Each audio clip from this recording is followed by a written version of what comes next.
তার জন্য আমরা সমগ্র প্রশাসনকে খারাপ বলতে পারি না আর বলবো না।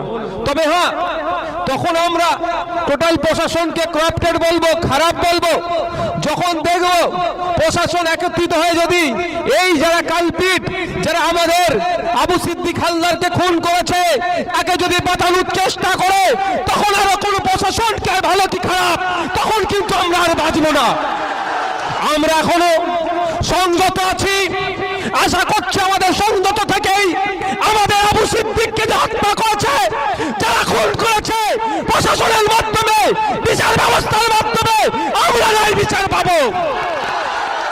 আমরা প্রশাসনের প্রতি এই ভরসা আজও রাখছি, কিন্তু প্রশাসন যদি মনে করে এই ভরসা রাখা আমাদের দুর্বলতা, তাহলে সেই প্রশাসনের ঊর্ধ্বতন কর্তৃপক্ষকে জানিয়ে দিতে চাই যে আমাদের যেমন ভরসা রাখতেও পারি, আমরা যেমন বিচার ব্যবস্থার মধ্যে ভরসা রাখছি, যদি আইনত ব্যবস্থা নিয়ে আবু সিদ্দিকের বিচারের যারা খুন করলো তাদেরকে সর্বোচ্চ শাস্তির জন্য যে আমরা এগিয়ে যাচ্ছি, তাতে যদি ডিস্টার্ব করে, রাতে এসে আবু সিদ্দিকের চাচাকে যাতে যদি ডিস্টার্ব করে, তাহলে আগামী দিনে কিন্তু আমরা মাঠে ময়দানে বুঝে নেব।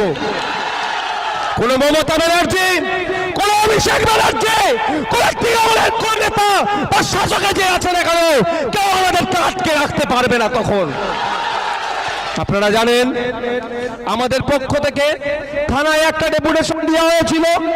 আমরা শান্তিপ্রিয় মানুষ, আমরা আইন বিচার ব্যবস্থাকে, প্রশাসনকে সম্মান দিই, সেই জন্য আমরা শান্তিতে বিশ্বাস করি। আমাদের পক্ষ থেকে একটা টিমকে ডেপুটেশন দিয়েছে। আমাদের সাথে প্রশাসন ভালো ব্যবহার করেছেন, আমাদের বক্তব্য শুনেছেন, আমাদেরকে আশ্বস্ত করেছেন। সেই জন্য আমরা কিন্তু এখনো পর্যন্ত প্রশাসনকে যেমন ভরসা করে